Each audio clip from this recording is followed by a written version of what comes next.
The train's whistle pierced the crisp Colorado air as it wound through the towering peaks, its mournful cry echoing off canyon walls like a lament for all the lives left behind. Rebecca Morgan pressed her gloved hand against the cool window, watching the landscape transform from the gentle rolling hills of Kansas into something wild and untamed, a fitting backdrop for the new life she was hurtling toward at 30 miles per hour. At 25, she had never imagined she would be fleeing Boston like a thief in the night, her father's medical bag clutched in one hand and his pocket watch heavy in her coat pocket.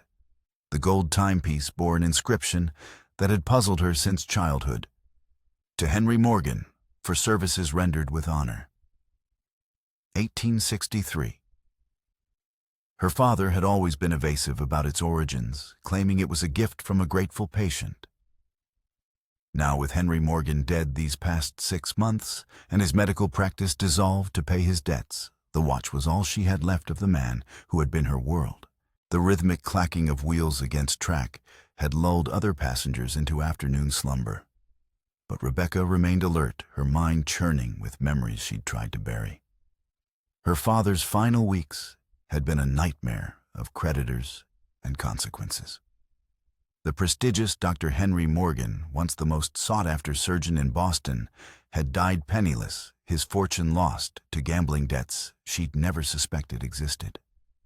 The elegant Beacon Hill townhouse, the fine furniture, even her mother's jewelry, all sold to satisfy his creditors.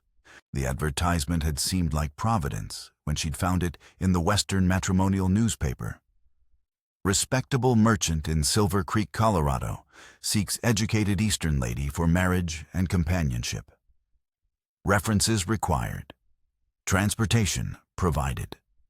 Richard Patterson's letters had been cordial, if unremarkable, promising a comfortable life as the wife of a successful general store owner.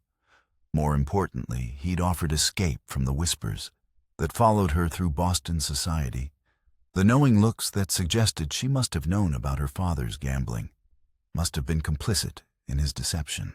"Ma'am." A conductor paused beside her seat, his weathered face kind. "We'll be pulling into Silver Creek within the hour. You'll want to gather your things." Rebecca nodded, smoothing her travel-wrinkled navy dress and checking her reflection in the window.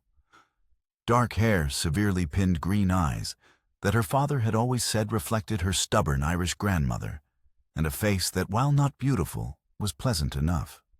Would Richard Patterson find her acceptable? Would she find him tolerable? Marriage to a stranger seemed less daunting than the alternative, returning to Boston, to face the ruin of her father's reputation and her own uncertain future. The train began to slow, and Rebecca felt her stomach clench with nervous anticipation.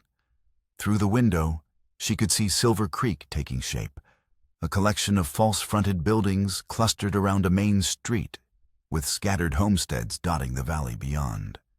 The town was smaller than she'd expected, rougher, but the mountains that surrounded it were breathtaking in their majesty. As the train shuddered to a halt at a modest wooden platform, Rebecca gathered her single valise and stepped into the Colorado sunshine. The air was thinner here, sharper, carrying scents of pine and something indefinably wild. She scanned the platform for any sign of Richard Patterson, but saw only a handful of other passengers disembarking and a few local residents going about their business. "Miss Morgan," a young voice called out. She turned to find a freckle-faced boy of perhaps 13 approaching, cap in hand. "Are you Miss Rebecca Morgan from Boston?" "Yes, that's correct," she replied, relief washing through her. "I'm Tobias Marshall. Mr. Patterson sent me to fetch you." The boy reached for her valise. "He's waiting at the store, said he had some business to finish up before meeting you proper." As they walked along Silver Creek's main street, Rebecca took in her surroundings with the trained eye of someone who had spent her life adapting to new situations. The town had the rough edges of a frontier settlement, but there were signs of civilization, a church with a proper steeple, a schoolhouse, even what appeared to be a small library. The general store stood at the heart of the business district, its windows displaying everything from farming implements to bolts of fabric. "Is it far to Mr. Patterson's home?" she asked as they approached the store. Tobias gave her an odd look. "About 2 miles outside town, ma'am. Nice place overlooks the creek." The bell above the door jangled as they entered, and a thin man with receding hair looked up from behind the counter. He was older than she'd expected, closer to 55 than the 40 he'd implied in his letters, with watery blue eyes and a weak chin. When he smiled, it didn't quite reach his eyes. "Ah, you must be Miss Morgan." He came around the counter, wiping his hands on his apron. "Richard Patterson, welcome to Silver Creek." Rebecca extended her hand, studying the man who was to become her husband. "Thank you for arranging my passage, Mr. Patterson. Your letters were most kind." Patterson's smile faltered slightly. "Yes, well, about that. There's been a slight change of plans." The words hit Rebecca like a physical blow. "I don't understand. My sister arrived unexpectedly from St. Louis last month." He explained, gesturing vaguely toward the back of the store. "She's staying with me now, keeping house and such. Frankly, I no longer require a wife." Rebecca felt the blood drain from her face. "What exactly are you saying?" "I'm saying my circumstances have changed." Patterson had the decency to look embarrassed. "I've arranged a room for you at the boarding house for tonight. Tomorrow you can take the train back east. I'll cover the fare, of course." The room tilted beneath Rebecca's feet. "I sold everything to come here," she whispered. "I have nowhere to return to." Patterson shrugged, clearly uncomfortable. "I'm sorry for your troubles, Miss Morgan. But a man has to do what's best for his family. My sister needs me more than I need a wife." "You advertised for a bride," Rebecca said, fighting to keep her voice steady while aware of Tobias watching with wide eyes. "I responded in good faith. We corresponded for months. And now I'm offering you a free ticket home." Patterson replied, his tone hardening as he turned away. Many would consider that generous. Rebecca stood frozen as Patterson returned to his ledger, dismissing her as easily as if she were an unwanted peddler. The humiliation burned worse than the panic rising in her chest. She had traveled over 1,000 miles based on this man's promise, sold her few remaining possessions, burned her bridges in Boston, all for nothing. The store's bell jangled as the door opened behind her, bringing a gust of cool mountain air. "But Patterson, I need 20 pounds of nails and new wire cutters," a deep voice commanded. "The ones you sold me last month are already rusted through." Rebecca turned to see a tall man filling the doorway, his imposing frame blocking the afternoon light. Broad shoulders, dark hair beneath a well-worn hat, and a neatly trimmed beard framing a face that was both rugged and intelligent. He wore no gun that she could see, but carried himself with the confident ease of a man accustomed to being obeyed. Patterson brightened, clearly relieved by the distraction. "Not at all, Blackwell. Just finishing up here. I'll get your order ready." The stranger's gaze moved to Rebecca, taking in her flushed cheeks and the distress she was trying so hard to hide. Recognition flickered in his striking blue eyes. She remembered him now from the train. And the man who had sat in the back, quiet and watchful. "Everything all right, ma'am?" He asked, his voice gentler than the commanding tone he'd used with Patterson. "Perfectly fine," Rebecca replied stiffly, unwilling to air her humiliation before a stranger, even one who had shown her courtesy. "Miss Morgan was just leaving." Patterson interjected quickly. "She's staying at the boarding house tonight before heading back east tomorrow." Something in the stranger's expression changed, a subtle hardening around his eyes. "Morgan," he repeated thoughtfully. "The mail-order bride." Rebecca winced at the blunt description. "I was under that impression, yes." The man Blackwell Patterson had called him turned to the storekeeper, his jaw tightening. "You're sending her back." "My sister arrived, as you know," Patterson said, busying himself with gathering nails. "No need for a wife now." So you let this woman travel all the way from where are you from, Miss Morgan? Boston, she supplied. All the way from Boston, only to turn her away after she sold everything she owns based on your promise. Blackwell's voice remained quiet, but carried an unmistakable edge. Patterson's face reddened. It's not your concern, Blackwell. It becomes my concern when a man in my town behaves without honor. The words fell like stones in the suddenly silent store.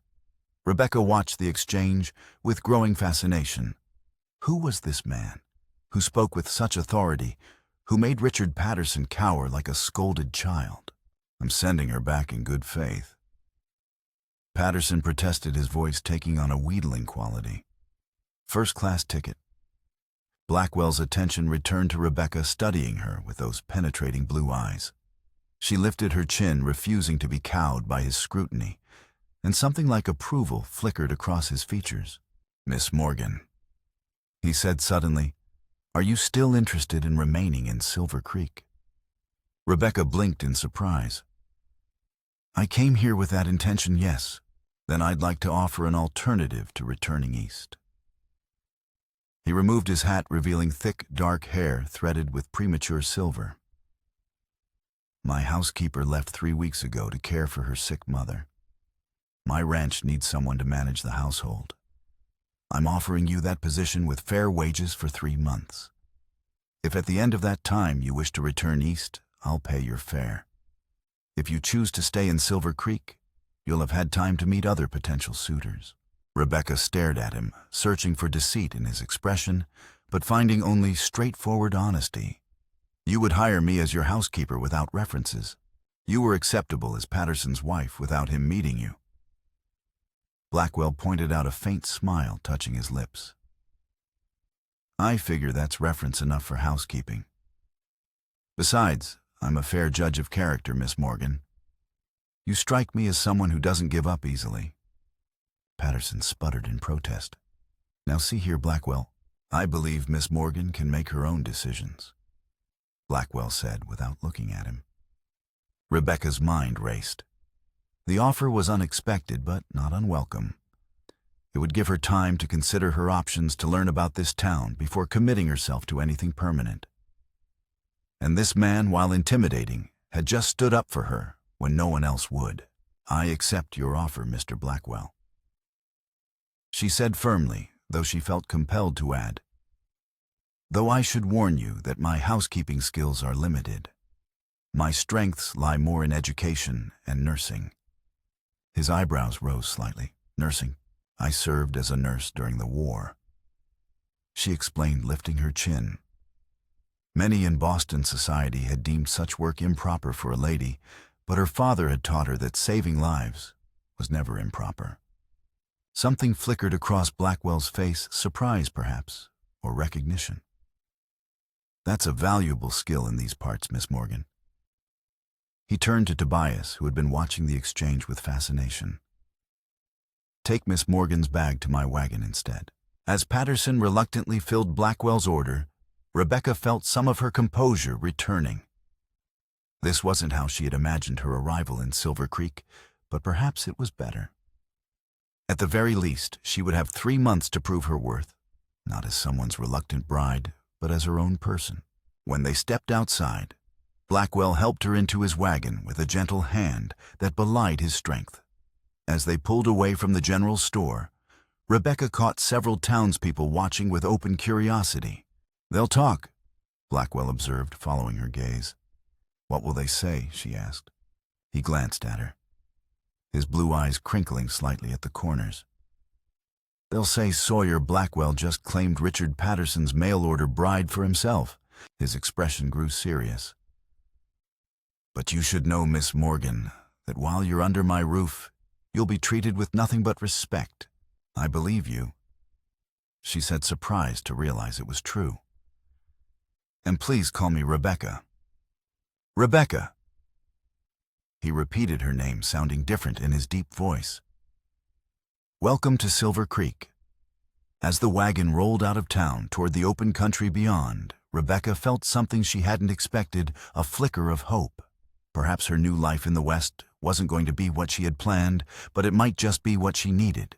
The silence between them was comfortable, broken only by the creak of wagon wheels and the occasional snort from the horses.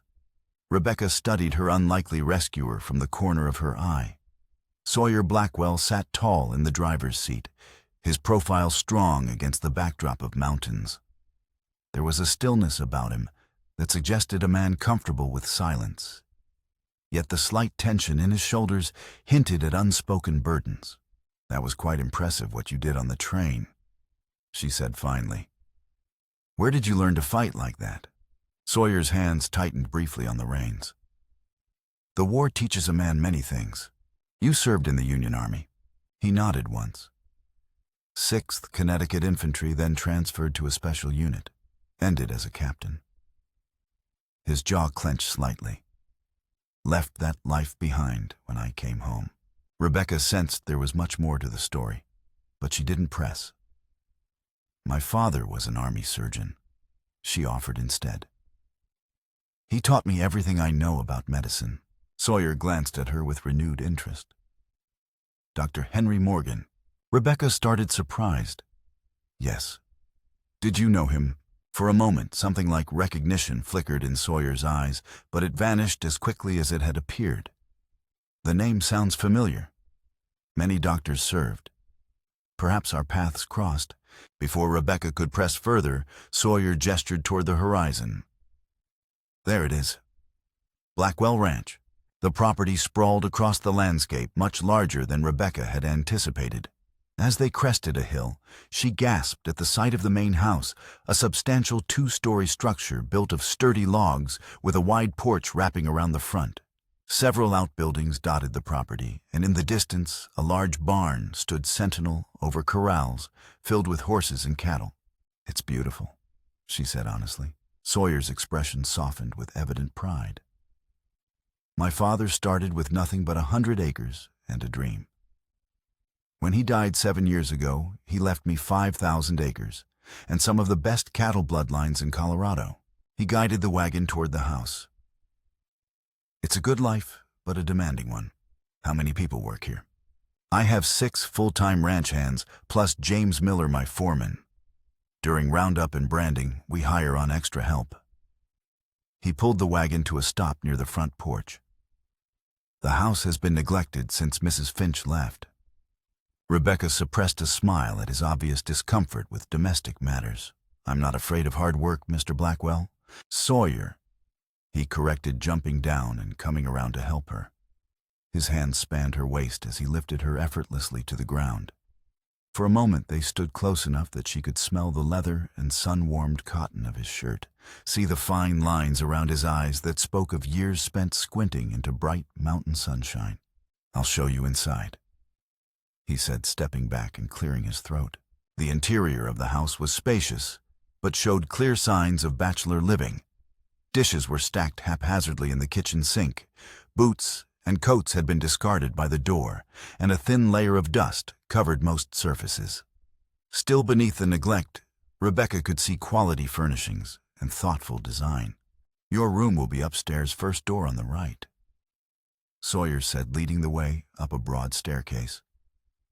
"Mine is at the end of the hall. The other rooms are empty, though. Occasionally James stays over if we're working late." The bedroom he showed her was surprisingly large, with a 4-poster bed, a chest of drawers, and a small writing desk beneath a window that overlooked the mountains to the west. The linens, while rumpled, appeared clean. "I'll let you settle in," Sawyer said, placing her valise on the bed.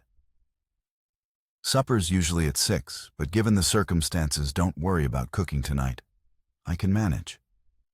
"Nonsense," Rebecca said, removing her hat and gloves.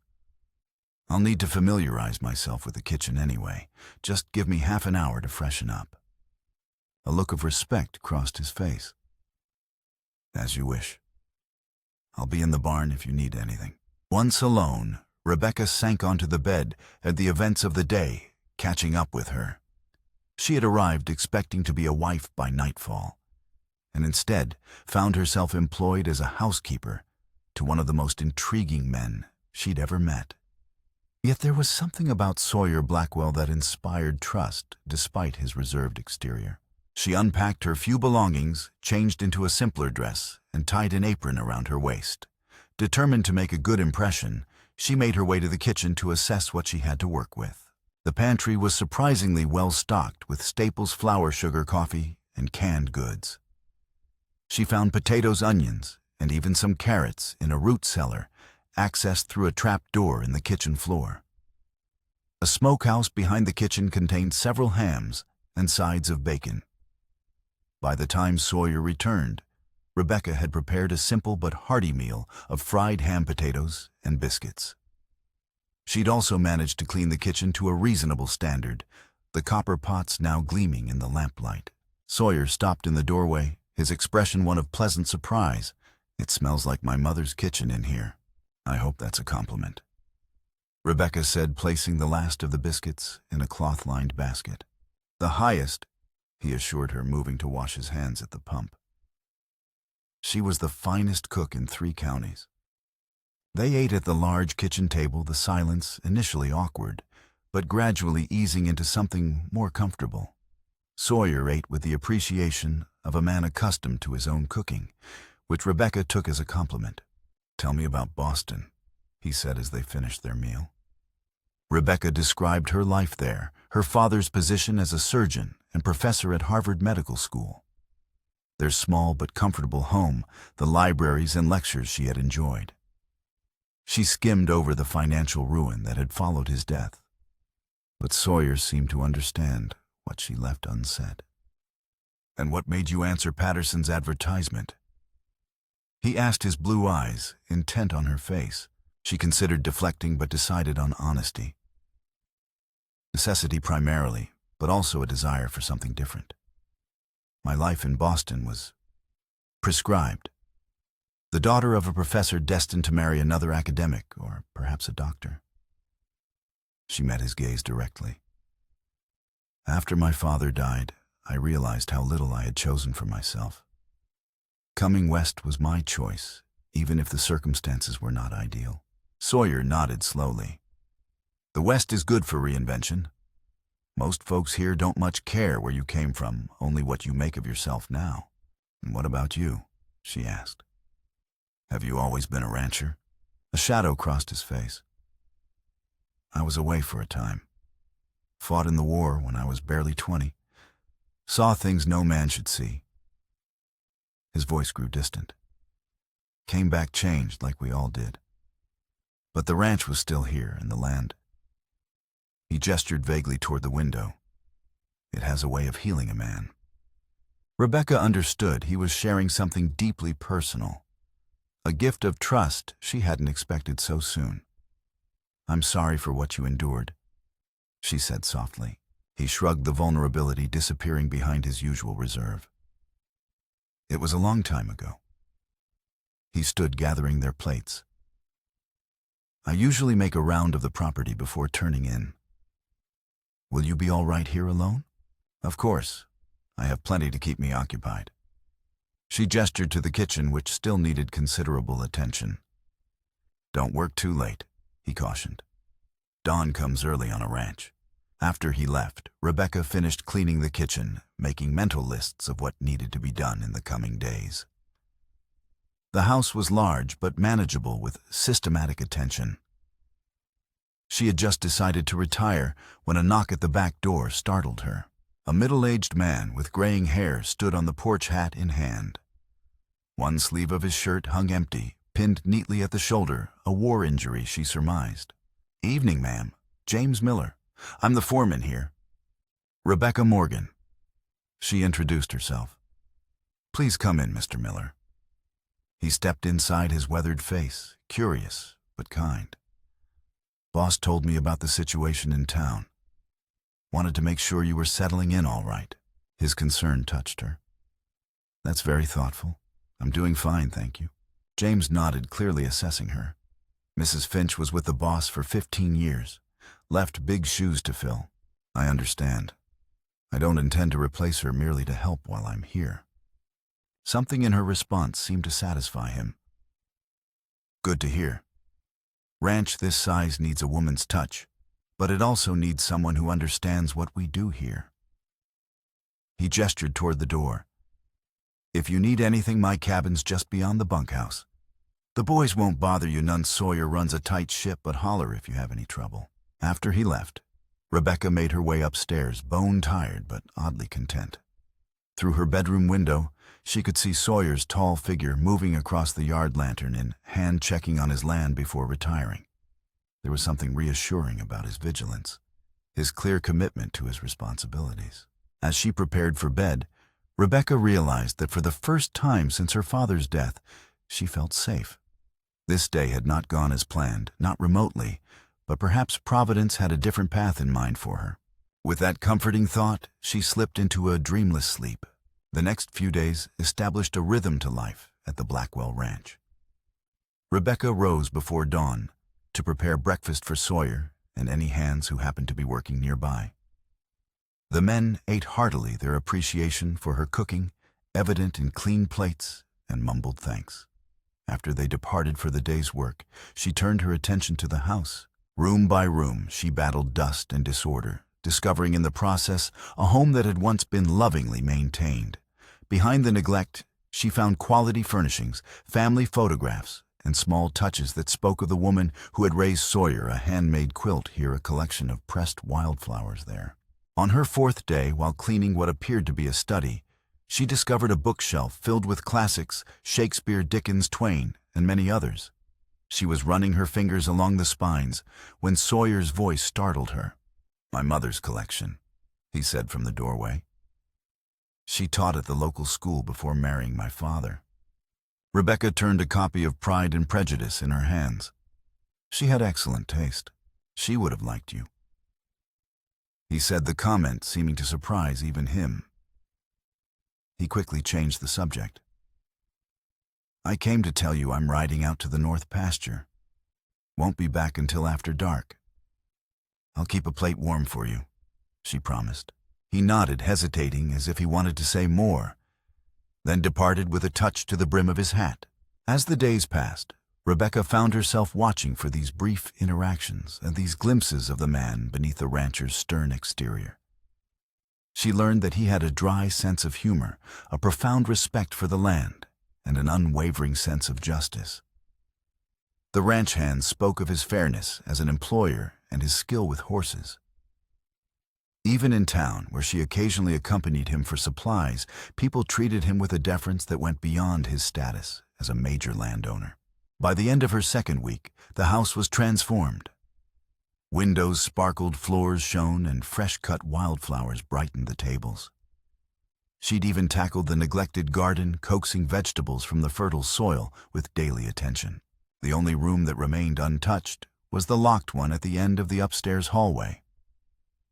Rebecca had noticed it during her first day of cleaning, but had respected the closed door.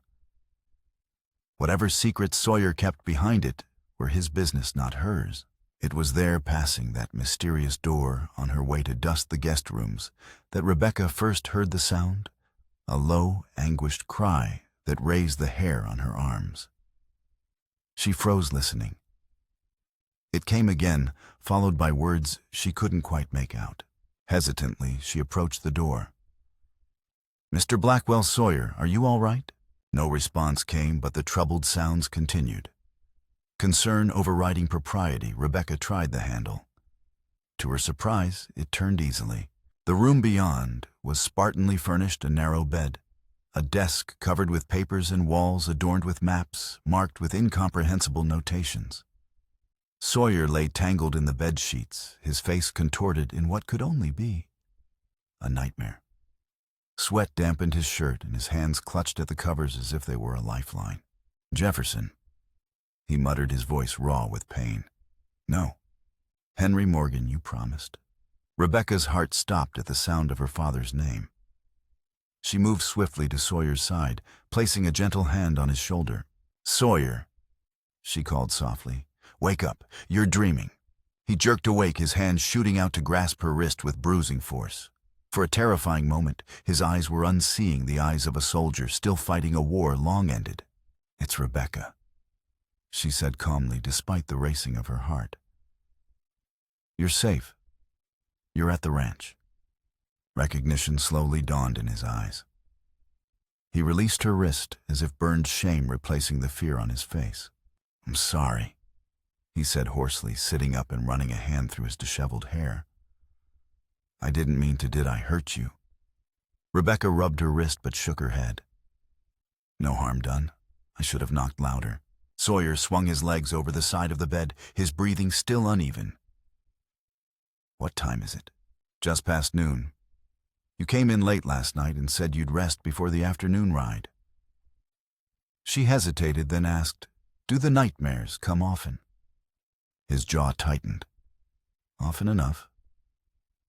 He stood clearly uncomfortable with her presence in this private space.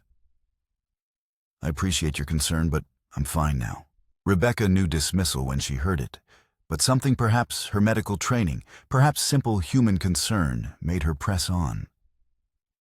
You mentioned two names, Jefferson and... She paused, uncertain whether to reveal what she'd heard. And... His voice had gone dangerously quiet. Henry Morgan, she finished. My father's name. Sawyer's face remained impassive, but a muscle twitched in his jaw. A coincidence. There were many men named Henry in the war. Of course, Rebecca agreed, though she wasn't convinced. I'll leave you to dress. There's stew simmering whenever you're ready to eat. She retreated from the room, closing the door behind her, her mind whirling with questions. How did Sawyer Blackwell know her father, and who was Jefferson? The answers would have to wait.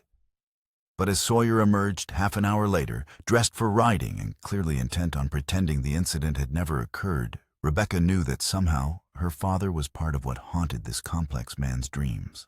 That evening, a thunderstorm rolled in from the mountains, bringing with it sheets of rain that drummed against the roof and windows. Rebecca sat in the kitchen mending one of Sawyer's shirts by lamplight, listening to the symphony of the storm. Sawyer had not yet returned, though James had stopped by to assure her that the boss had taken shelter in the line cabin near the north pasture. He won't risk the horses in weather like this, the foreman had explained. He'll be back when it clears. Left alone with her thoughts, Rebecca's mind returned to the mystery of her father's name on Sawyer's lips. She recalled her father's stories of the war, the horrific wounds he'd treated the young men whose lives he'd saved, and those he'd lost. Had Sawyer been one of his patients? If so, why not simply say so? The next morning dawned clear and bright, as if the storm had never happened. Rebecca rose early as usual, but found the kitchen already occupied. An elderly woman sat at the table sipping coffee and reading a well-worn Bible. Good morning, the woman said without looking up. You must be the Boston girl. I'm Eleanor Blackwell Sawyer's aunt. Rebecca Morgan, she replied, startled by the unexpected visitor. I didn't realize Sawyer had family nearby. Eleanor's shrewd eyes assessed her over the rim of her cup. I live in a cabin about a mile east. Usually keep to myself, but Sawyer mentioned you were asking questions about Jefferson. She closed her Bible with a decisive snap. Thought it might be time for a proper introduction. Rebecca hesitated, uncertain how to respond. I didn't mean to pry. I merely discovered your father saved my brother's life. Eleanor finished for her. Yes, Sawyer told me. What he probably didn't tell you is that Henry Morgan was more than just a passing doctor to our family. Rebecca sat down across from the older woman, her heart racing. What do you mean? Eleanor studied her with penetrating blue eyes, the same shade as Sawyer's. You have his look about you? She mused. The same determined chin, the same way of tilting your head when you're working something out. You knew my father well. I served as a nurse in the same field hospital during the Peninsula Campaign. Your father was the finest surgeon I ever worked with, and the most principled man I knew.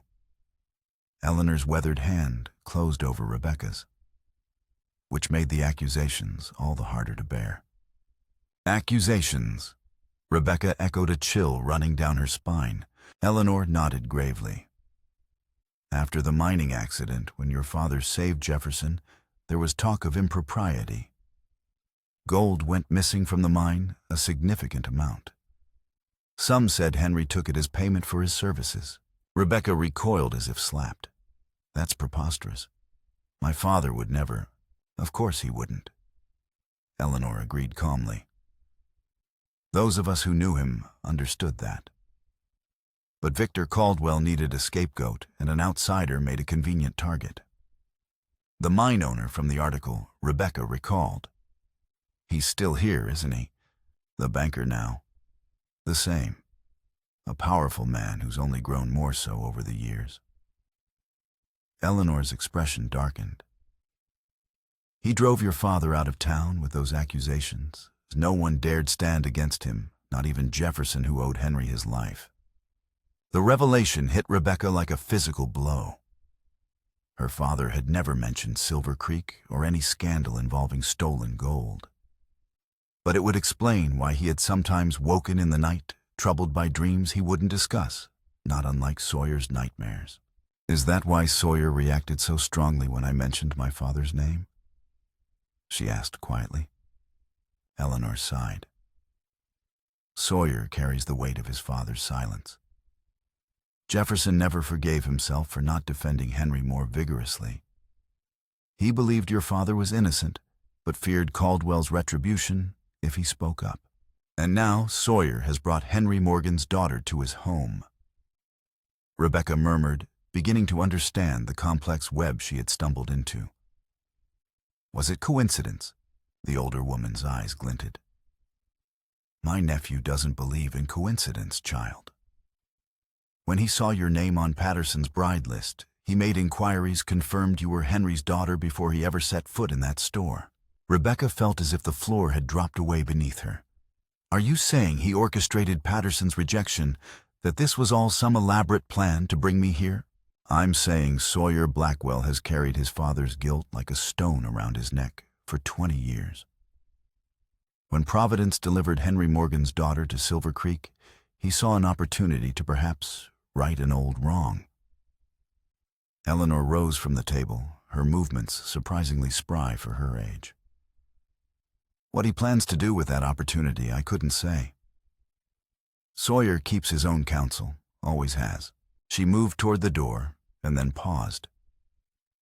One more thing you should know, Rebecca.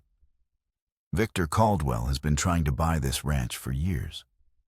Says the new railroad needs to come through this land. Sawyer has refused every offer. Her eyes narrowed. Having Henry Morgan's daughter appear in Silver Creek won't please Caldwell one bit. Be careful. With that cryptic warning, Eleanor departed, leaving Rebecca alone, with revelations that reframed everything she thought she knew about her situation. Sawyer had known exactly who she was from the beginning. He had maneuvered her into coming to his ranch, perhaps as part of some long-game plan involving her father's tarnished reputation and his own family's guilt. The question was, what did he intend to do now that she was here? Rebecca was still pondering Eleanor's revelations when Sawyer returned from his morning rounds. He entered the kitchen cautiously, as if expecting the aftermath of their earlier confrontation to have soured the air. Instead, he found Rebecca calmly kneading bread dough, her movements precise and methodical. Your aunt paid me a visit this morning, she said without preamble, not looking up from her work. Sawyer stilled. Eleanor has a habit of involving herself where she's not invited.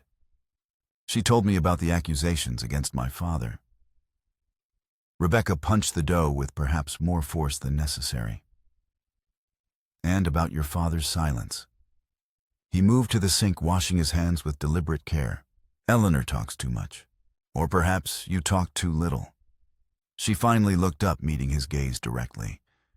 Did you bring me here because of who my father was? The question hung between them, unavoidable now. Sawyer dried his hands slowly, his expression guarded. I brought you here because Patterson treated you dishonorably, he said finally, and because you needed a position. But you knew who I was before I ever set foot in that store. It wasn't a question. Sawyer's shoulders tensed, then sagged slightly in resignation. Yes. Then why the deception, Mr. Blackwell? What purpose does it serve to have me here, uninformed about our family's connection? He turned to face her fully, his blue eyes troubled. What would you have had me say? Welcome to Silver Creek, Miss Morgan. By the way, your father was run out of town as a thief 20 years ago, and my father was too cowardly to defend him. Put that way, it did sound absurd. Rebecca's anger ebbed slightly. You could have told me after I arrived. After I mentioned his name. To what end? Sawyer asked, genuine confusion in his voice. The past is past. Your father is gone. Mine too. What good would dredging up old pain do either of us? Rebecca set the bread dough aside to rise, wiping flour from her hands. My father died believing his reputation was intact, at least in Boston. Now I discover there was a whole chapter of his life he never shared with me. A disgrace he carried silently. Her voice wavered slightly. Don't I deserve to know the truth about him? Something in Sawyer's expression softened. Your father was a good man, Rebecca. Whatever happened with the gold, I don't believe for a moment he took it. Then why bring me here? Why arrange for Patterson to reject me, if not to what make amends, investigate the past? Sawyer ran a hand through his hair, a gesture she'd come to recognize as a sign of inner conflict. I don't know, he admitted finally. When I saw your name, it felt like fate. Like a chance to somehow balance the scales. The honesty in his voice was disarming. Rebecca studied him, seeing past the imposing rancher to the troubled man beneath a man carrying burdens that weren't entirely his own. I want to clear my father's name, she said suddenly, surprising even herself with the certainty in her voice. If he was innocent, as we both believe, then the truth deserves to be known. Alarm flashed across Sawyer's face. That would be unwise. Victor Caldwell is not a man to cross lightly. The banker. What power could he possibly have over either of us now? Caldwell owns half this county, the bank, the mine, most of the businesses in town. He's pushing for the railroad to come through, which would make him even richer. Sawyer's voice hardened. And he's been trying to buy my land for years, claiming the best route for the tracks runs right through the heart of the ranch. Understanding dawned. So this isn't just about my father's reputation. It's about your land, too. The two might be more connected than you realize. Sawyer said grimly. The gold that went missing it was from a new vein discovered on land that's now part of this ranch. Land my father bought from Caldwell's partner after the accident, when mining operations temporarily ceased. Rebecca's mind worked quickly, connecting pieces of the puzzle. You think Caldwell stole the gold and blamed my father to cover his tracks, and now he wants your land, because he knows there's more gold here. Sawyer finished. Always has been. My father suspected it, but never searched. Said the land had seen enough greed. But if we could prove Caldwell was behind the theft, Sawyer interrupted, his eyebrow raised. This became my fight the moment my father's name was dragged through the mud. Rebecca replied fiercely. Besides, I'm already involved. Caldwell will have heard by now that Henry Morgan's daughter is living at the Blackwell Ranch. He'll be watching both of us. Sawyer studied her with a mixture of admiration and concern. You're as stubborn as your father was. I'll take that as a compliment. Rebecca returned to her bread dough, shaping it into loaves with deft movements. Now tell me everything you know about the missing gold and Victor Caldwell. If we're going to clear my father's name and save your ranch, we need to start with the truth, all of it. For a long moment, Sawyer stood silent, his internal struggle visible in the tightness of his jaw. Then, with a resigned sigh, he pulled out a chair and sat at the kitchen table. It started in the spring of 1855. He began, his deep voice low and measured. My father was still mining, then he and a partner had a claim near what's now the North Pasture. As Rebecca shaped the bread and set it to bake, Sawyer, Blackwell finally shared the full story that connected their families, a tale of ambition, betrayal, and long-buried secrets that would change both their lives forever. The kitchen grew warm as Rebecca's bread baked, filling the air with a comforting aroma that contrasted sharply with the troubling tale Sawyer unfolded. Outside, the late morning sun cast dappled shadows through the windows, the day oblivious to the decades-old secrets being unearthed within. The new vein was discovered in April of 1855. Sawyer continued his fingers absently tracing patterns on the wooden tabletop. Rich enough that my father and his partner, Michael Donovan, hired additional men to work the claim. Victor Caldwell owned the assay office back then. He would weigh and value the ore, then arrange shipment to Denver. Rebecca slid a cup of coffee toward him, which he accepted with a nod of thanks. That spring, they hit what the miners called a pocket, pure gold, almost no quartz, worth a small fortune. My father and Donovan decided to keep it quiet, fearing claim jumpers. They extracted it over several weeks, storing it in a strongbox at the mine, until they had enough to justify the risk of transport to Denver.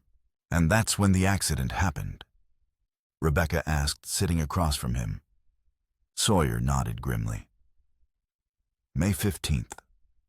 The cave-in trapped 6 men, including my father. 3 died before they could be reached. The others, including Jefferson, were badly injured. Your father happened to be in town studying the effects of altitude on respiration or some such. He volunteered his services immediately. That sounds like him, Rebecca said softly. He never could turn away from those in need. He saved my father's leg, probably his life too. Jefferson had a crushed femur and was bleeding internally. The local doctor wanted to amputate, but your father refused. Said he'd seen worse in the war. Sawyer's eyes met hers. He stayed at our cabin for 2 weeks, tending to my father day and night. I was just a boy. But I remember his kindness, the way he'd explain everything he was doing, never treating me as if I were too young to understand. The image of her father, younger than she remembered him ministering to the injured in a frontier cabin, brought unexpected tears to Rebecca's eyes. She blinked them away quickly. What happened to the gold? Sawyer's expression darkened. When the dust settled and the dead were buried, the strongbox was gone. Nearly 50 pounds of gold vanished. Caldwell was the first to cry theft, and he pointed the finger directly at your father, the outsider who'd arrived just before the accident and would be leaving soon after. That's absurd, Rebecca protested. My father was a respected surgeon from a prominent Boston family. He had no need to steal. Those facts didn't matter to Caldwell. He suggested your father had gambling debts or a secret vice that required funds. Sawyer's jaw tightened. Some in town believed it or pretended to. Your father denied everything, of course, but without the gold as evidence, it was his word against Caldwell's. And your father. What did he believe? A shadow of old pain crossed Sawyer's face. Jefferson knew Henry was innocent. The timing made no sense. Your father was tending to the injured when the gold disappeared. But Caldwell had power even then. He threatened to foreclose on our cabin to ruin us completely if my father defended Henry publicly. So he remained silent. Rebecca concluded understanding now the source of the guilt that had been passed from father to son. He did worse than that. Sawyer admitted shame, evident in his voice. When the sheriff asked him directly if Dr. Morgan had ever been alone at the mine, Jefferson said yes, that your father had inquired about the mining operation several times, showing particular interest in the new vein. Rebecca felt a chill despite the kitchen's warmth. He implicated my father, not directly, but he gave Caldwell ammunition. Sawyer's hands curled into fists on the table. It was enough. Your father left town under a cloud of suspicion, his reputation here in tatters. Jefferson never forgave himself. He used the settlement from the mining company to buy this land, and turned his back on mining forever. And the gold was never found. Never. Sawyer rose, moving to the window, to stare out at the land that had been his inheritance. My father believed Caldwell took it himself, staged the cave-in as a distraction, but he could never prove it. And as the years passed, it seemed less important than building something new. Rebecca processed this information, fitting it into her understanding of her own father. Henry Morgan had never mentioned Silver Creek or any mining scandal. He had returned from his Western research trip and resumed his practice in Boston, as if nothing had happened. Yet there had been changes after that journey, subtle shifts she'd noticed even as a child. He'd grown more reserved, more cautious in his dealings with strangers. And there had been the nightmares, similar to Sawyer's, that had plagued him periodically until his death. My father carried this burden alone, she murmured. He never told me or my mother about any of it. Would you have? Sawyer asked, turning back to face her. Would you have shared such an injustice with those you loved, knowing it would only cause them pain? Rebecca considered the question seriously. I would want them to know the truth, however painful. Secrets have a way of poisoning even the purest intentions. Something flickered in Sawyer's eyes, respect perhaps, or recognition of a kindred spirit. That's why I couldn't tell you at first, he admitted. I needed to know what kind of person you were before I shared my family's shame. And now we have a choice. Sawyer returned to the table, his expression resolute. We can let sleeping dogs lie. You can finish your 3 months here and return east with your father's reputation intact, at least in Boston. Or we can seek justice. Rebecca finished for him. Clear my father's name and expose Caldwell's crime. That path carries risks, Sawyer warned. Caldwell is more powerful now than he was 20 years ago. He owns the bank, has the sheriff in his pocket, and is backing the railroad's expansion. Many in town depend on him for their livelihoods. Yet you've stood against him, refusing to sell your land. A grim smile touched his lips. I'm not an easy man to intimidate. But my defiance has limits. I can keep my land, but I can't accuse the most powerful man in the county of theft and murder without proof. Rebecca straightened, determination flooding through her. Then we'll find proof. Before Sawyer could respond, a knock at the door interrupted them. James Miller entered, his weathered face grave. Boss, we've got trouble at the north pasture. 2 steers missing, fence cut clean through. Looks like that gang from last month is back. Sawyer's demeanor shifted instantly from contemplative to commanding. Gather the men. We'll track them while the trail's fresh. James nodded, then turned to Rebecca. Ma'am, Sarah's coming up from our cabin to stay with you while we're gone. Best not to be alone until we know who we're dealing with. I'm perfectly capable of looking after myself. Rebecca began, but Sawyer cut her off. The cattle rustlers are dangerous men, Rebecca. This isn't Boston, where the police are a shout away. His voice softened slightly. Please accept Sarah's company as a favor to me. Something in his tone, genuine concern that went beyond mere propriety, made Rebecca relent. Very well. I'll welcome Mrs. Miller's company. As the men prepared to depart, Rebecca couldn't shake the feeling that this cattle theft was no coincidence. If Caldwell knew who she was, if he understood the threat she represented to his carefully constructed lies, then he might be sending a message of his own. The game had begun, and the stakes were higher than mere gold or land. They were fighting for truth itself, and truth, Rebecca was beginning to understand, was the most dangerous weapon of all. As afternoon shadows lengthened, Sarah Miller proved to be excellent company. Younger than her husband by several years, she had a warm smile that contrasted with her practical demeanor, and a shotgun that never left her side. You know how to handle a gun, she remarked as they shelled peas on the front porch. My father taught me the basics, Rebecca admitted, though I've had little cause to practice in recent years. Sarah nodded approvingly. Good skill for a woman out here. Never know when you might need to scare off a coyote or something worse. She paused in her shelling. I hear Eleanor paid you a visit this morning. News travels fast, Rebecca observed. Small communities. Sarah shrugged. Eleanor and I are cousins. Her mother and mine were sisters. The Blackwells and the Wilsons have been intertwined for generations. She continued working her needle, flashing in the sunlight. Margaret was my cousin too, a few years older than me. Beautiful woman, clever as they come. She died bringing Sawyer into the world. Jefferson never remarried. Said once you've had the best, there's no settling for less. Rebecca absorbed this new information. Sawyer rarely speaks of his parents. He's a private man. Gets that from Jefferson. Sarah's perceptive brown eyes studied Rebecca. But he's spoken more these past 2 weeks than in the 6 months before you arrived.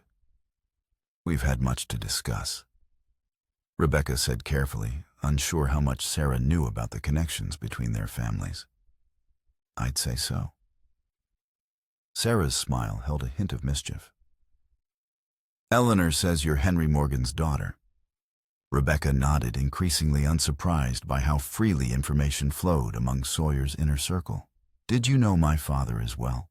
I was just a girl when he was here, but I remember him. Kind eyes, gentle hands. He set my brother's broken arm, did a better job than Doc Williams ever could. Sarah paused in her work. I also remember the whispers after he left. Never believed them myself.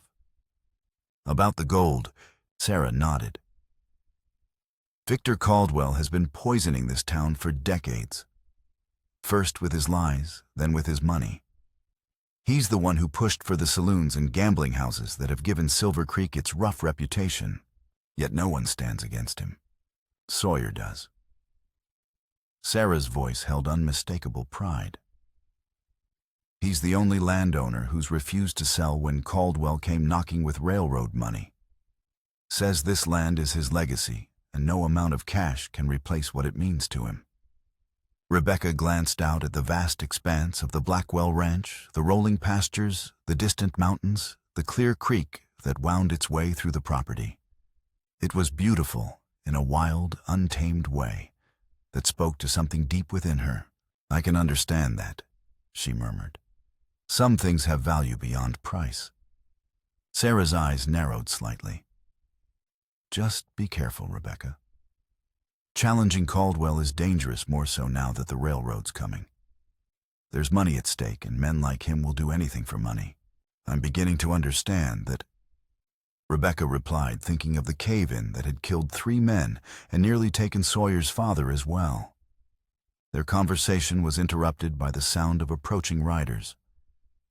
Sarah stood shading her eyes against the western sun. That's Sawyer and James. But something's wrong. Rebecca followed her gaze and saw 2 horsemen approaching at a canter, dust rising behind them.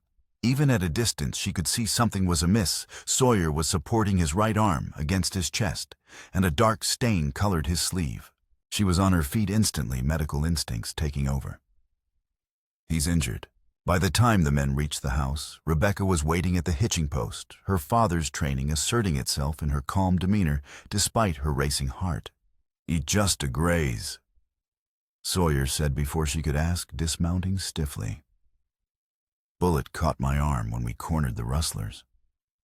Inside, Rebecca ordered, her tone brooking no argument. That needs proper cleaning. To her surprise, Sawyer complied without protest, following her into the kitchen where Sarah had already laid out clean cloths, a basin of water, and a bottle of whiskey. The rustlers? Rebecca asked as she helped Sawyer remove his blood-stained shirt. 2 men from the coal gang.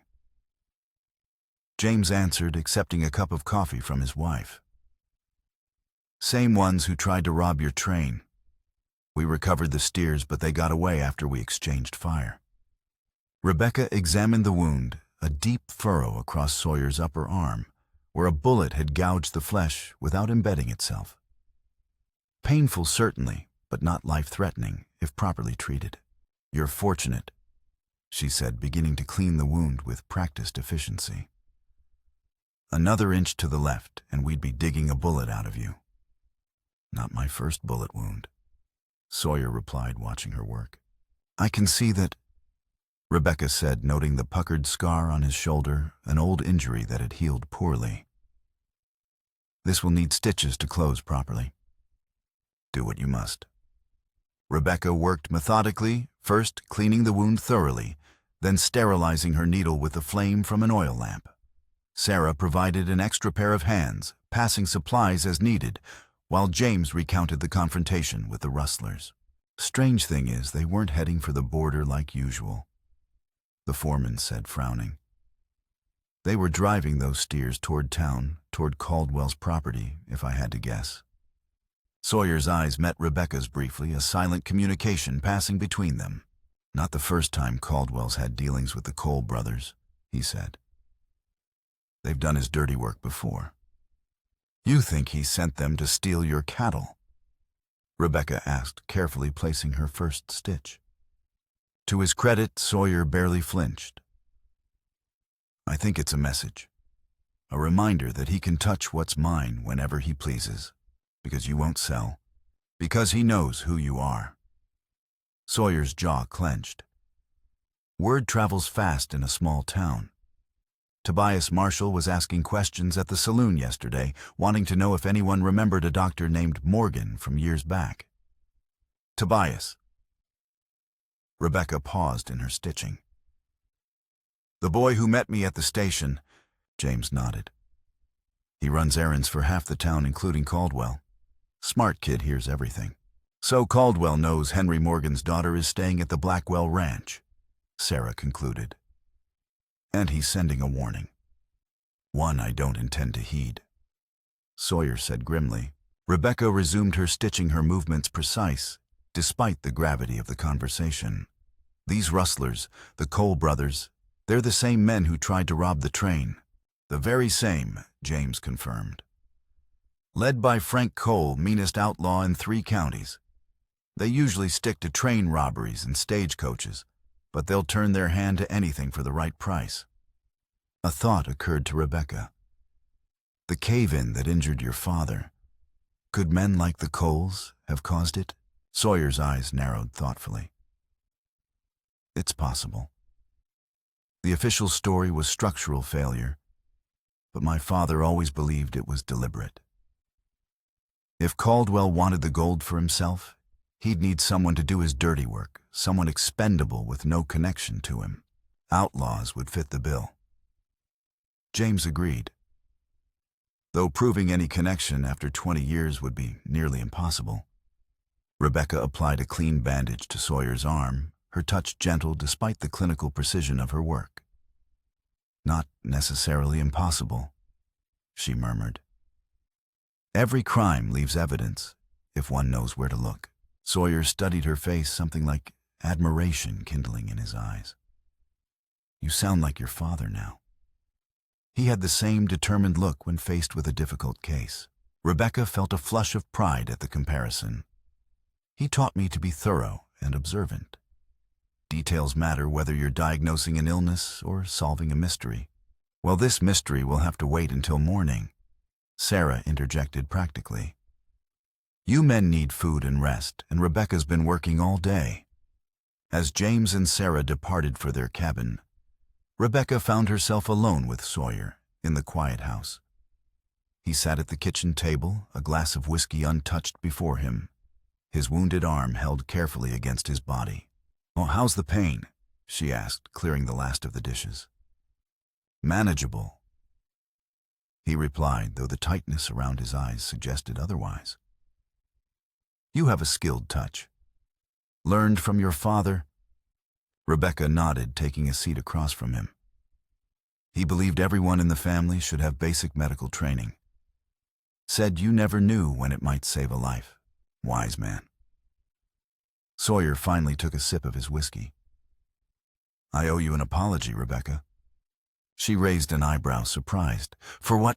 For bringing you into this situation without full disclosure, I thought. He hesitated, searching for words. I thought I could discover the truth about the gold and clear your father's name without involving you directly. I never anticipated Caldwell would react so quickly or aggressively. You couldn't have known I'd be on that specific train or that the Cole brothers would attempt a robbery, she reasoned. A shadow crossed his face. No, but I should have expected Caldwell to retaliate once he learned who you were. I've put you in danger through my actions, and for that I am truly sorry. The sincerity in his voice touched her. I'm not some delicate flower Sawyer. I made my own choice to stay when you offered the position, and I made it without knowing the risks. Life is full of unforeseen risks, she countered. I could have been robbed, or worse, traveling alone to meet a stranger for marriage. At least here I'm facing danger with open eyes. Sawyer studied her with that intense gaze that seemed to see beyond her carefully composed exterior. You're a remarkable woman, Rebecca Morgan. She felt heat creep up her neck at the unexpected praise. I'm simply practical, and determined to see justice done for my father's sake.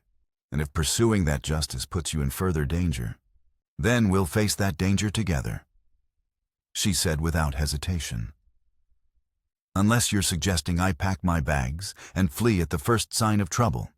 A reluctant smile tugged at his lips. I get the distinct impression you've never fled from anything in your life. Not when it matters, she confirmed. And this matters, Sawyer. Not just for my father's memory or your family's redemption, but because men like Caldwell shouldn't be allowed to profit from their crimes indefinitely. Sawyer nodded slowly, decision crystallizing in his eyes. Very well. Tomorrow we begin investigating in earnest. But we proceed carefully. Caldwell has eyes and ears throughout the county. Agreed. Rebecca rose, gathering her courage for the question that had been forming since their earlier conversation. There's something else we should discuss. Oh, your nightmares. You called my father's name during your sleep, called it with fear and urgency. I believe those dreams are connected to something that happened during the war. Something involving my father. Sawyer's face closed like a shuttered window. Some memories are best left undisturbed, and some fester when hidden in darkness, she countered gently. I was a nurse, Sawyer. I've seen what war does to men's minds, how it haunts them years after the battle's end. My father treated such cases. He called it soldier's heart. I'm not one of your patients, Rebecca. No, but you're someone who matters to me, she said, simply surprising herself with the admission. And if my father is part of what haunts you, I have a right to know. The silence stretched between them, taut with unspoken emotions. Finally, Sawyer drained his whiskey and set the glass down with deliberate care. Not tonight, he said, his voice low. Tonight I need rest, and so do you. But soon, I promise. Rebecca recognized the concession for what it was, a step toward trust. She nodded acceptance. Good night, then. Call if you need anything for the pain. As she turned to leave, his voice stopped her at the threshold. Rebecca. She looked back to find his eyes, usually so guarded, filled with something that made her heart quicken. Thank you, not just for the stitches, but for... He paused, searching for words. For what? She prompted when he trailed off. A faint smile touched his lips. For being exactly who you are. The simple sincerity of the statement followed her upstairs, warming her like a physical touch as she prepared for bed. Whatever dangers tomorrow might bring, she would face them knowing she was not alone. And that knowledge made all the difference. But she couldn't have known that, even as she drifted off to sleep, plans were being made in the shadowy corners of Silver Creek plans that would test her courage and Sawyer's resolve in ways neither of them could imagine. The sound of approaching horses woke Rebecca from a light doze just after midnight. Through her bedroom window, she could make out multiple riders surrounding the house, too many to be Sawyer's men returning from patrol. Her heart hammered as she recognized the tactical positioning. These weren't visitors, they were attackers. Moving quietly, she slipped into her robe and crept to Sawyer's room. She found him already awake, fully dressed, checking his rifle by lamplight. "How many?" she whispered. "At least 6, he replied grimly. "Caldwell's making his move." "What do we do?" Before Sawyer could answer, a commanding voice boomed from the yard. "Blackwell, come out with the Morgan woman and that ledger you stole. You have 5 minutes before we start shooting." Rebecca's blood chilled. "Ledger? What ledger?" Sawyer's expression was grim. "Earlier today, while you were tending my wound, Tobias brought something. A document he'd found in Caldwell's office, proof of the banker's crimes. I was going to tell you tomorrow." "The Blackwell," the voice called again. 4 minutes. "There's a back way out through the root cellar," Sawyer said urgently. "I can hold them here while you escape to town, get help." "I'm not leaving you," Rebecca said firmly. "This isn't your fight." "It became my fight the moment they mentioned my father's name," she interrupted. "We face this together or not at all." Sawyer looked at her for a long moment, then nodded. "The ledger's in the safe behind my father's portrait in the study. If something happens to me, nothing's going to happen to either of us," Rebecca said with more confidence than she felt. The crash of breaking glass from downstairs ended their conversation. "They're coming in," Sawyer said, moving toward the door. "Stay behind me." They crept down the back stairs but found their path blocked by 2 armed men. In the front parlor, Rebecca could hear Victor Caldwell's voice, cultured and commanding, as he directed his search. "Find that ledger. Tear this house apart if you have to." They retreated upstairs, but escape routes were dwindling rapidly. The sound of footsteps echoed from multiple directions as Caldwell's men systematically searched the house. "The attic," Sawyer whispered, leading her to a narrow stairway she hadn't noticed before. "There's a hiding place my father built during the border troubles." But even as they climbed, Rebecca could hear men on the main staircase behind them. They'd run out of time. In here, Sawyer pushed open a door to reveal a small storage room. Behind those crates, there's a hidden panel. Rebecca squeezed into the cramped space just as heavy footsteps reached the attic. Through a crack in the panel, she watched Sawyer position himself at the room's entrance, rifle ready. "Oh, well. Caldwell's voice was smugly triumphant as he appeared with 3 armed men. The famous Captain Blackwell reduced to hiding in his own attic. Caldwell. Sawyer's voice was steady despite being outnumbered. "Breaking and entering now, that's low even for you. I prefer to think of it as recovering stolen property," the banker replied smoothly. He was an imposing man in his 60s, impeccably dressed despite the late hour. "You have something that belongs to me." "I don't know what you're talking about." Caldwell's laugh was cold. "The ledger, Captain. The one that foolish boy Tobias took from my office. Did you really think I wouldn't notice?" Rebecca's heart sank. Poor Tobias had Caldwell hurt him. "I see the realization in your eyes," Caldwell continued. "Don't worry, the boy's alive, for now. But his continued health depends on your cooperation." "What do you want?" Sawyer asked through gritted teeth. "The ledger, obviously. And the Morgan woman. She's stirred up enough trouble with her prying into ancient history." "She's not here." "Oh, but she is." Caldwell smiled. "My men saw you both enter the house hours ago. No one has left." He gestured to his companions. "Search every inch. She's here somewhere." As the men began to tear through the attic, Rebecca pressed herself deeper into the shadows. Her hiding place was well concealed. But would it be enough? While they search, Caldwell continued conversationally. "Perhaps you'd like to know the truth about your precious father and his friend Dr. Morgan." Sawyer's knuckles whitened on his rifle. "I know the truth. Do you know they were planning to steal my gold from the very beginning? That their research expedition was just a cover for claim jumping?" "You're lying." Am I? Caldwell produced a yellowed document from his coat. This is the original survey map showing the gold vein Jefferson discovered with Henry Morgan months before anyone else knew about it. They were going to file a claim together, steal what was rightfully mine. Rebecca's breath caught. Could it be true? Had her father been involved in something so dishonorable? Of course, the cave-in changed everything. Caldwell continued. 3 men died regrettable but necessary to prevent a greater theft. Your father survived barely, but Dr. Morgan had to be dealt with. Framing him for the theft was simply efficient. You murdered 3 innocent men, Sawyer snarled. I protected what was mine, Caldwell corrected. And I'm prepared to do so again. Now where is that ledger? The sound of splintering wood came from below, followed by a man's voice. Found something boss safe behind a painting in the study. Caldwell smiled triumphantly. Excellent. And the Morgan woman? Still searching, sir. Find her. Caldwell's voice hardened. She's seen too much, knows too much. This ends tonight. Rebecca's blood turned to ice at the threat in his voice.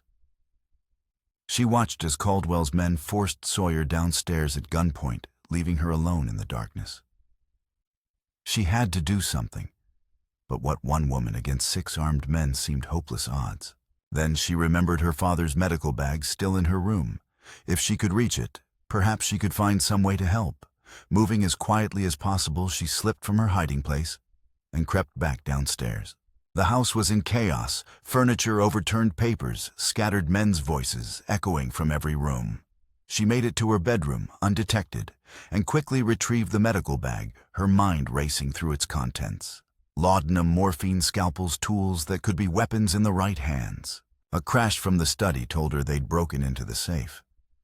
Soon they'd have the ledger that proved Caldwell's crimes, and then what he couldn't let them live, not with that evidence.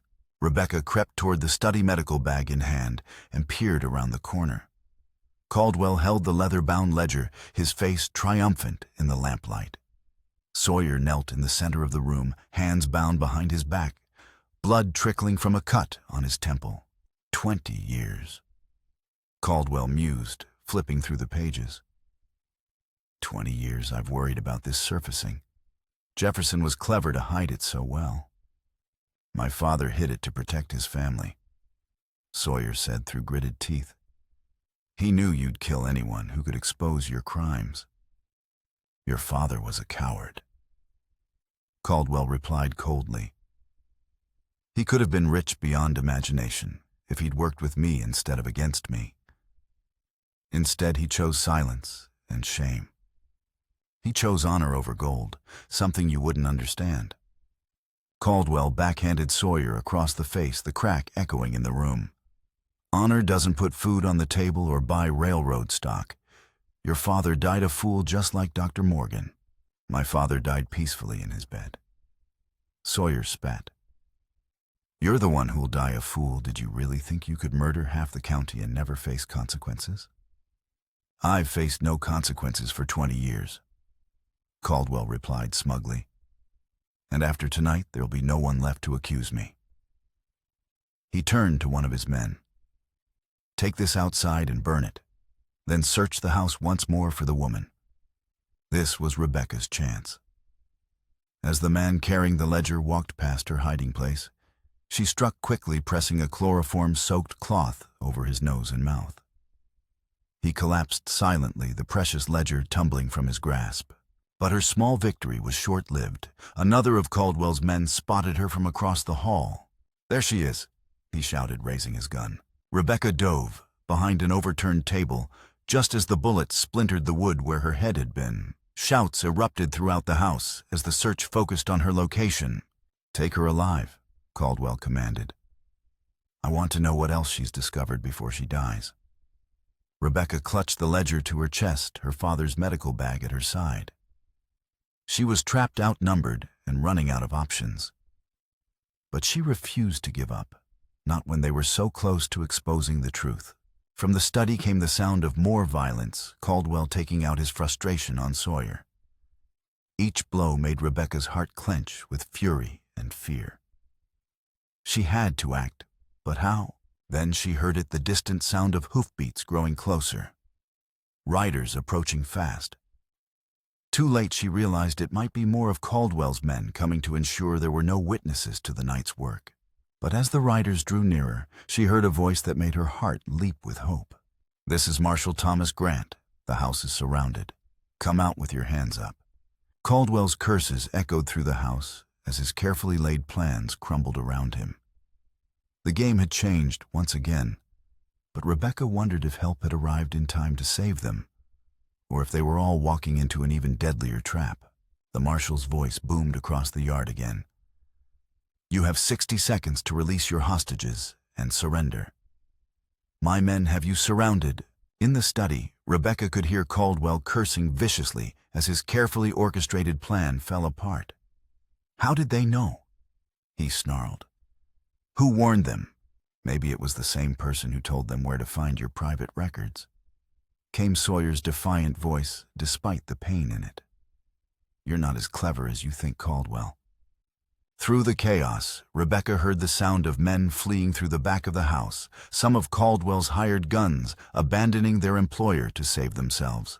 But Caldwell himself wasn't giving up so easily.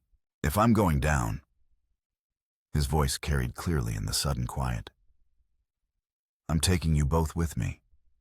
Rebecca heard the unmistakable sound of a gun being cocked, followed by Sawyer's sharp intake of breath. Without thinking, she burst from her hiding place, the heavy ledger still clutched in one hand. "Stop!" she cried, rushing into the study. The scene that greeted her was worse than she'd feared. Sawyer knelt in the center of the room, blood streaming from his temple and a fresh cut on his cheek. Caldwell stood over him, pistol aimed at Sawyer's head, his face twisted with rage and desperation. Ah, the elusive Miss Morgan. Caldwell sneered, not taking his eyes off Sawyer. "Perfect timing. You can watch your protector die before I deal with you." "You don't want to do this," Rebecca said, trying to keep her voice steady. "The marshal is here. Your men have fled. It's over, Caldwell." "It's not over until I say it's over." Caldwell's voice cracked with hysteria. 20 years I've built my empire, 20 years of careful planning, and you two think you can destroy it all with some moldy old ledger?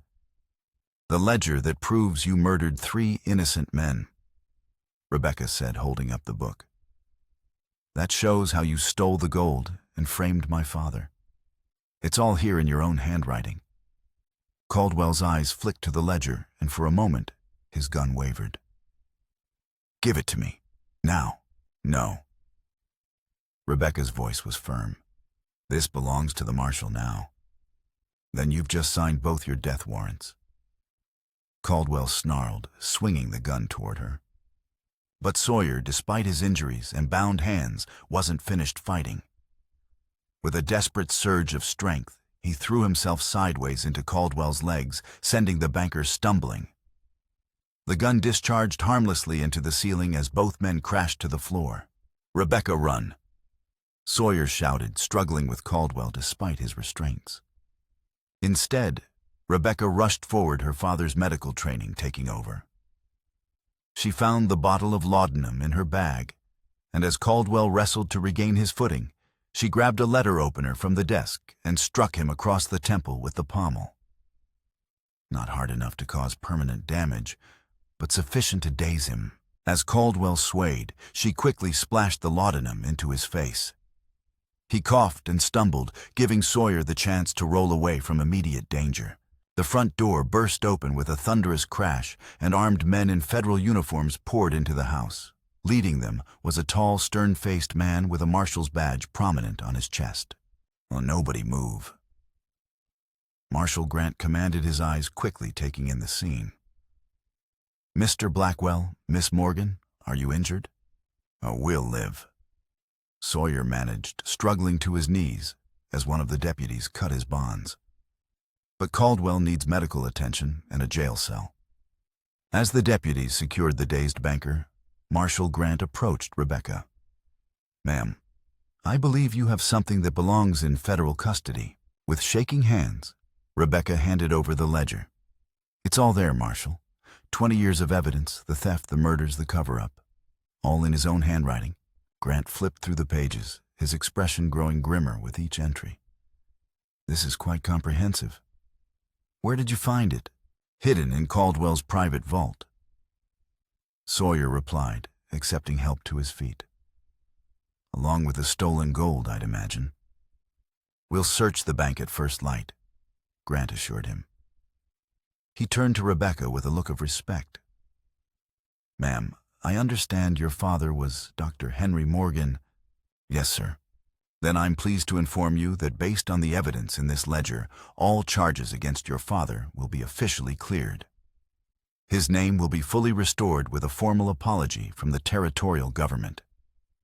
Tears filled Rebecca's eyes. "Thank you, Marshal. That means more to me than you know." As Caldwell was led away in shackles, his empire crumbling around him, he made one final venomous statement. "You think you've won. You think this is over. I have friends in Denver influence. You can't imagine." "I had friends," Marshal Grant corrected coldly. "Funny how quickly people distance themselves from murderers and thieves. You'll find your influence somewhat diminished from a federal prison cell."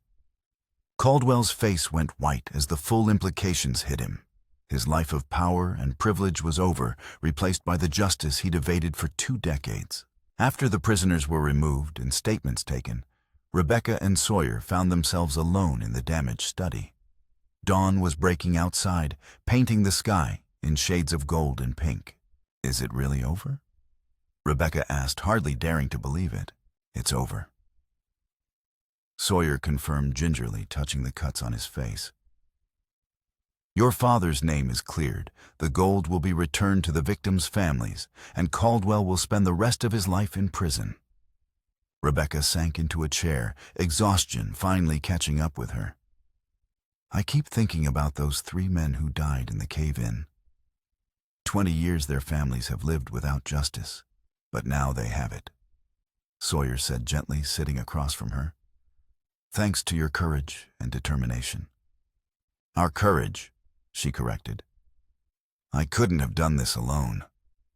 Sawyer reached across the table and took her hand. "Rebecca, there's something I need to tell you.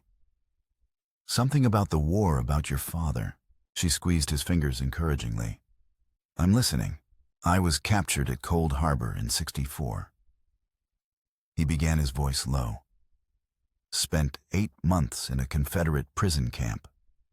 I was dying infection, malnutrition, despair. Then one day a new doctor arrived. Your father." Rebecca's breath caught. "He was there at the prison camp." Sawyer nodded. "He'd volunteered for a prisoner exchange program treating wounded men from both sides. He saved my life, Rebecca. Not just medically, but he gave me hope when I had none left. He used to talk about his daughter in Boston, how proud he was of her intelligence and compassion." Tears streamed down Rebecca's face. "That's why you recognized my name. Why you seemed to know me. He described you perfectly, your determination, your refusal to accept injustice, your healing hands." Sawyer lifted her fingers to his lips. "He said you were going to change the world, one person at a time." "The nightmares," Rebecca whispered, understanding now. "You weren't just remembering the war. You were remembering him. The guilt of not being able to help him when he needed it." Sawyer confirmed. "When I learned what happened to him here in Silver Creek, it felt like failing him all over again." "But you didn't fail him," Rebecca said firmly. "You honored him by bringing me here, by helping clear his name. You've given him the justice he deserved." They sat in comfortable silence as the sun rose higher, painting the room in warm, golden light. The nightmare was over, but Rebecca realized that in some ways, her new life was just beginning. "What happens now?" she asked softly. Sawyer's hand tightened on hers. "Now we rebuild. The house needs repairs, the ranch needs tending." He paused, uncertainty flickering in his eyes. That is if you're planning to stay. Rebecca looked around the damaged room, then out the window at the vast landscape beyond. I came west looking for security through marriage to a stranger, she said slowly. Instead, I found something I never expected. What's that? She met his eyes, seeing in them the same feelings that had been growing in her own heart. Home, purpose, and... She hesitated, then plunged ahead. Love. The smile that spread across Sawyer's battered face was like sunshine breaking through storm clouds. I love you too, Rebecca Morgan. Have since the day you stood up to Patterson in his store, refusing to be defeated, even knowing I come with a complicated past and a stubborn streak. Especially because of those things, he replied, rising and pulling her to her feet. So will you stay? Not as my housekeeper, but as my wife. Rebecca's heart soared. Yes, she whispered. Yes, I'll stay. As Sawyer bent to kiss her, Rebecca reflected on the strange journey that had brought her to this moment.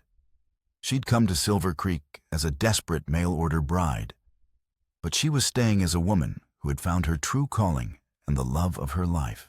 The dreams of Silver Creek, dreams of gold and revenge, of secrets and lies, had given way to simpler but more enduring dreams of love, of family, of a future built on truth and trust. It was more than enough. It was everything. The autumn sun cast golden light across the valley as Rebecca Blackwell stood on the porch of the new ranch house, watching her children play in the yard.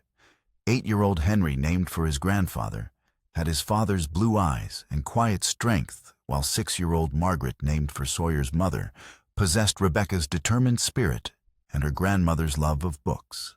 Mama, look what I found. Margaret ran toward the porch, golden curls bouncing, clutching a handful of late wildflowers. They're beautiful, sweetheart. Rebecca smiled, accepting the slightly crushed bouquet. Just like you. From inside the house came the sound of piano music, Eleanor, now in her 70s, but still spry, giving Henry his daily lesson. The boy had inherited not only his grandfather Jefferson's name, but also his musical talent, something that delighted Rebecca beyond measure. Riders coming. Sawyer's voice called from the barn, where he'd been checking on a mare about to foal. He emerged into the sunlight, still handsome, despite the threads of silver at his temples, still moving with the same confident grace that had first caught her attention all those years ago. Rebecca shaded her eyes against the afternoon sun, making out 3 figures approaching on horseback. As they drew nearer, she recognized Marshal Grant, now Judge Grant, along with Tobias Marshall, grown into a fine young man who served as the town's new sheriff, and a third man she didn't immediately place. "Is that Richard Patterson?" she asked as Sawyer joined her on the porch. He nodded, his arm slipping around her waist. "Wonder what brings him out this way. He rarely leaves town these days." They welcomed the visitors with the easy hospitality that had become a hallmark of the Blackwell Ranch. Over coffee served on the porch, Patterson revealed the purpose of their visit. "We found it," the storekeeper announced, his watery eyes bright with excitement. "The original claim stake that Dr. Morgan and Jefferson filed. It was hidden in the old assay office wall, must have been put there by Daniel Cooper before the cave-in." Judge Grant produced a yellowed document from his saddlebag. It's legitimate, filed with the territorial office in Denver 3 months before the accident. Lists both men as equal partners in the claim. Sawyer unfolded the paper carefully, Rebecca looking over his shoulder.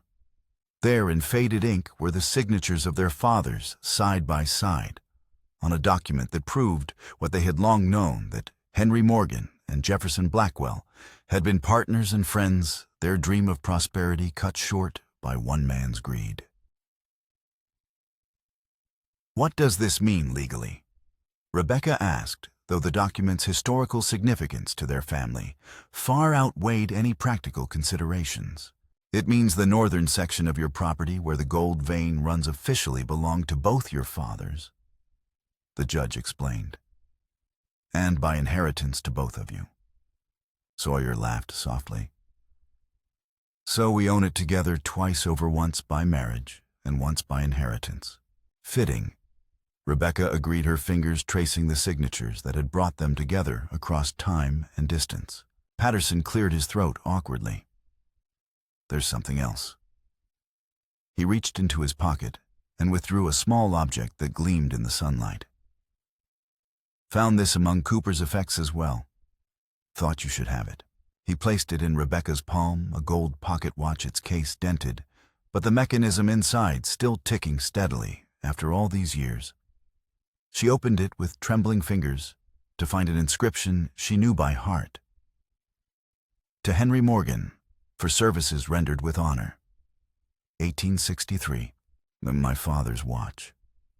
She whispered, tears filling her eyes. I thought it was lost forever when Caldwell's men searched me that night. Cooper must have taken it from your father before he left town. Patterson explained, genuine remorse in his voice. I never knew, never would have allowed it if I had. Rebecca closed her hand around the watch, feeling its steady pulse against her palm like a heartbeat from the past. Thank you for returning it. After their visitors departed, promising to return for the Harvest Festival the following month, Rebecca and Sawyer remained on the porch, watching their children resume their play in the golden afternoon light. Our fathers would be proud. Sawyer said softly, his arm around her shoulders. Of what we've built here, of what we've become together. Rebecca leaned into his embrace, the watch still warm in her hand. They gave us more than land or gold, she reflected. They gave us a legacy of friendship that survived betrayal, of honor that endured despite impossible choices. And we've given their grandchildren something they never had, he added. Peace, security, a home untainted by secrets. As the sun began its descent toward the mountains, painting the sky in shades of amber, and Rose Rebecca felt the familiar sense of rightness that had become the foundation of her life in Silver Creek. She had come west seeking security through marriage to a stranger, only to find a deeper security in love, freely given and received. The mail-order bride who never reached her intended destination had found her true home, not in a desperate arrangement born of necessity, but in the arms of a man who had chosen her as deliberately as she had chosen him. And in that choice, made and remade each day, they had transformed the dreams of Silver Creek from visions of gold and fortune to the more enduring treasures of family truth and love that would last beyond their lifetime.